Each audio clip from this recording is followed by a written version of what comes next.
왜 누구는 부자로 태어나고 누구는 가난하게 태어납니까?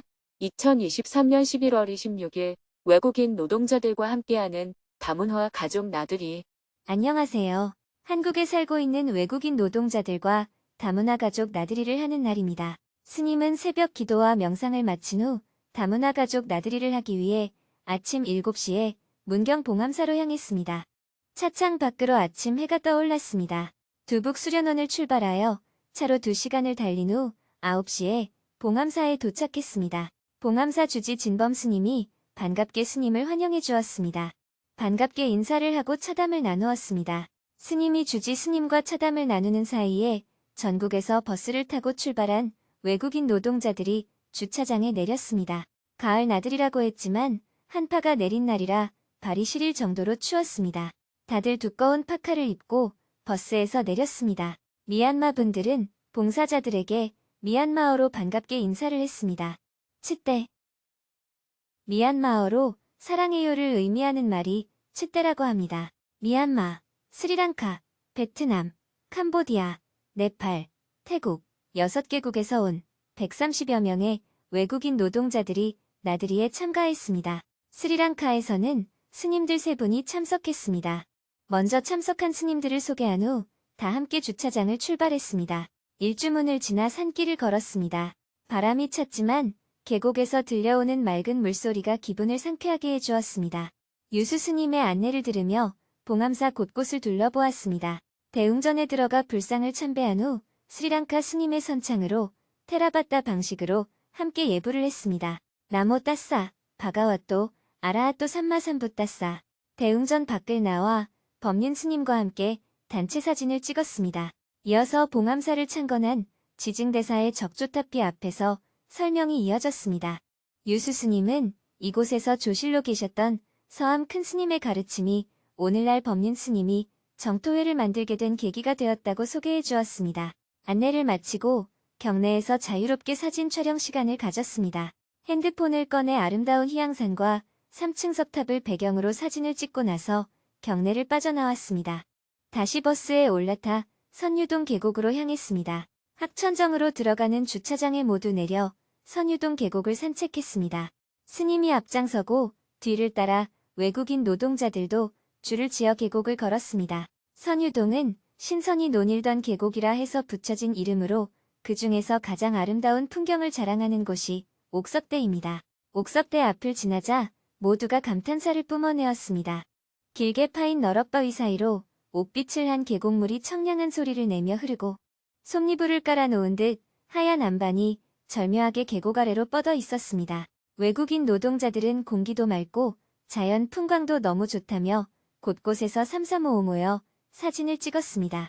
오순도순 정겹게 이야기를 나누며 걷다 보니 어느새 선유동 정토연수원에 도착했습니다. 식당에는 봉사자들이 만들어 놓은 카레와 밥, 김치가 준비되어 있었습니다.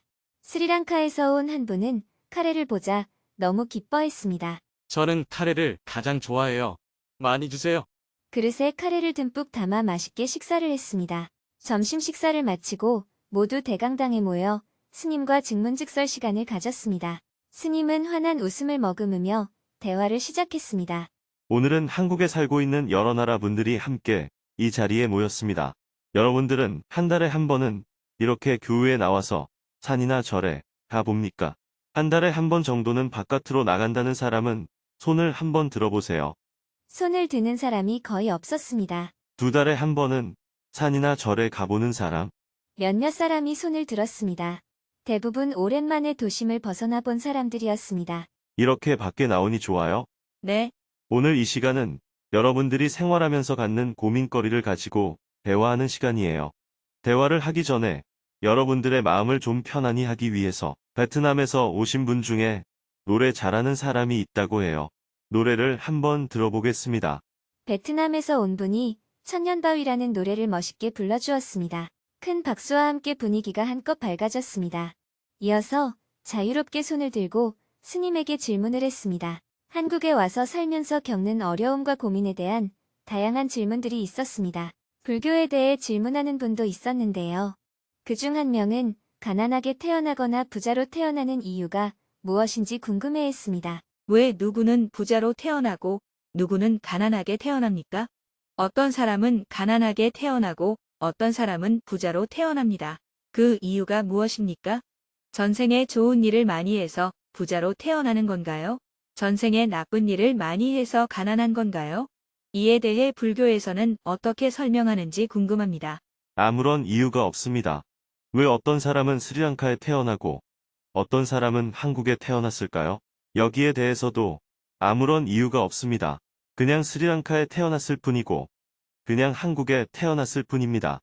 지금까지 우리는 전생에 복을 많이 지어서 부잣집에 태어나고 전생에 복을 못 지어서 가난한 집에 태어났다고 믿고 있었습니다. 이것은 지배계급의 지배 논리입니다. 남자가 여자를 지배하기 위해서 만든 논리가 전생에 복을 많이 지으면 남자가 되고 복을 못 지으면 여자가 된다 하는 것입니다. 이것은 남녀를 차별하기 위한 논리입니다. 남녀가 평등한 세상이 되면 전생에 복을 많이 지으면 남자가 되고 복을 못 지으면 여자가 된다 하는 논리가 무용지물이 되어버립니다. 왕의 명령을 따라야 한다. 남자를 잘 받들어야 한다. 왕의 말을 잘 들어야 한다 하는 것처럼 지배자들이 자신의 지배계급을 합리화하기 위해서 이런 논리를 만든 거예요. 저 사람이 저렇게 된 건 다 전생에 복을 많이 지어서 저렇게 된 거야. 그러니 너희는 잔소리하지 말고 그냥 저 사람의 말을 따라야 해. 네가 못 사는 건 네가 전생에 복을 못 지어서 그런 거니까 입 다물고 가만히 있어. 이런 말들은 다 지배계급의 논리를 합리화하는 사상입니다.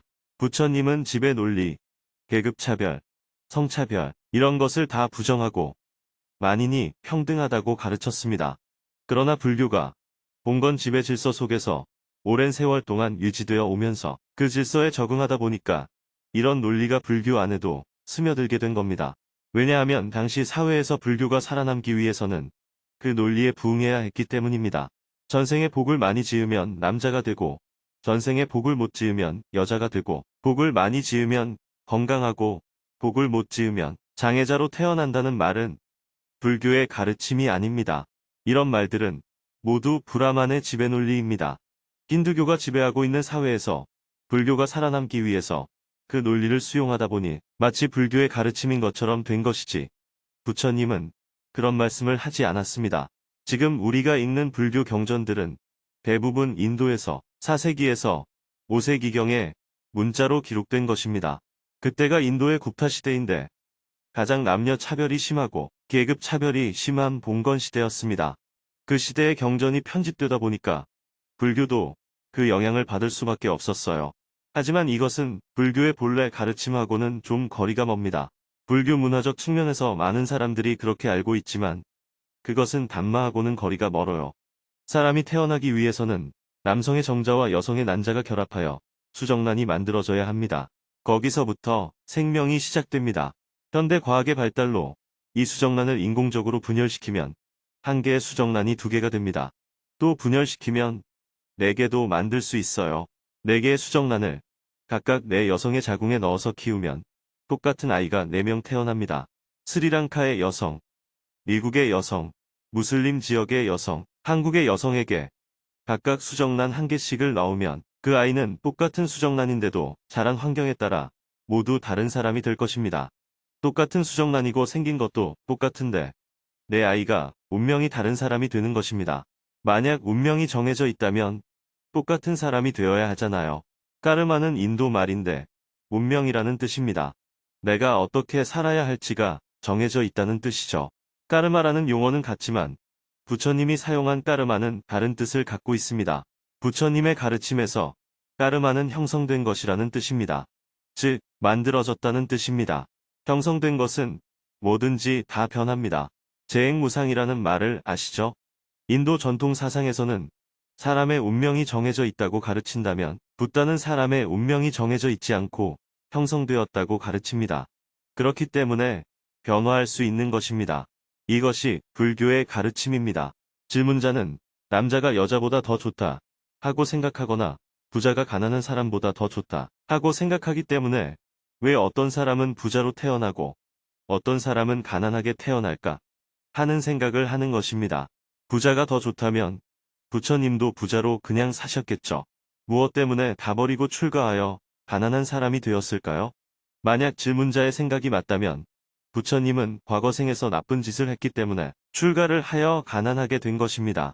마찬가지로 출가하기 전 왕자일 때는 과거생에 복을 많이 지어서 시다르타 태자가 된 겁니다. 전생 때문에 부자가 되거나 가난한 사람이 된다는 것은 현대의 빈부격차를 합리화시켜주는 논리입니다.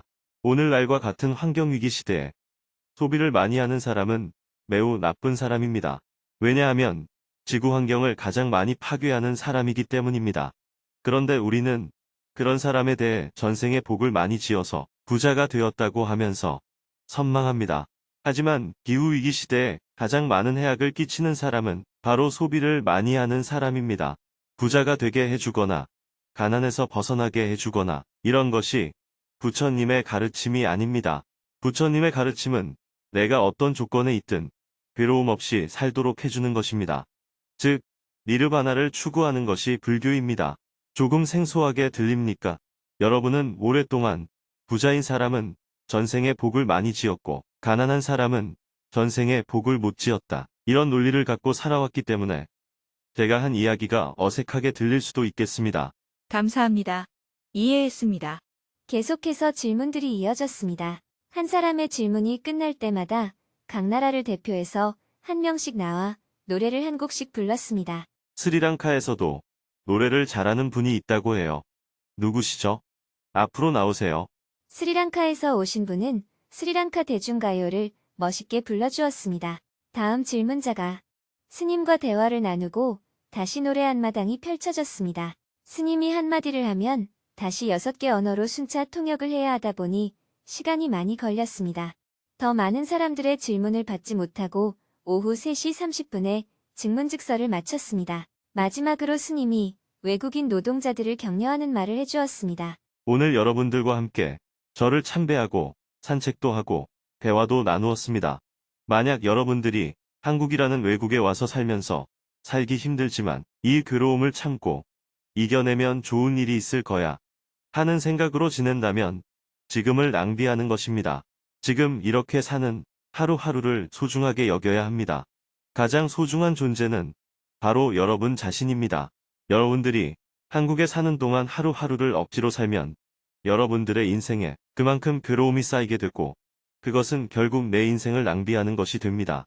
만약 한국에 와서 돈도 못 벌고 돌아갔다고 하더라도 낭비라고 생각하기보다는 그래도 한국 구경이라도 한번 했다 하고 항상 자기를 긍정적으로 생각해야 합니다. 그렇게 항상 자기가 소중한 줄 알고 자기에 대해서 긍정적으로 바라볼 줄 알아야 해요. 불교적으로 말하면 여러분 한 사람 한 사람은 붓다입니다. 이 세상에서 가장 소중한 존재는 바로 여러분 자신이에요. 자신의 소중함을 잘 알고 자신을 함부로 하지 않으시기를 바랍니다. 돈이 필요하니까 한국에 와서 돈을 버는 것뿐이지 하고 생각하면서 당당하게 살아야 해요. 비굴하게 살 필요는 없습니다. 여러분과 비슷한 나이의 한국 청년들이 훨씬 더 괴로움이 많고 자살률이 높다는 걸 아셨으면 해요. 한국의 청년들은 결혼도 안 하고 자식도 안 낳습니다. 스리랑카는 가난해도 결혼은 하지 않습니까? 경제적으로 부유한 것이 꼭 좋다고 할 수 없습니다.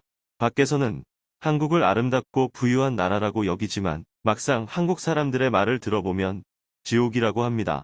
스리랑카나 미얀마가 대한민국처럼 되는 것이 꼭 좋다고 볼 수 없습니다. 돈이 좀 부족한 것은 큰 문제가 아닙니다. 사람으로 태어나서 돈 때문에 기가 죽어 살아서는 안 되겠죠. 여러분들이 자신의 나라, 문화, 종교에 대해 자긍심을 가졌으면 좋겠어요.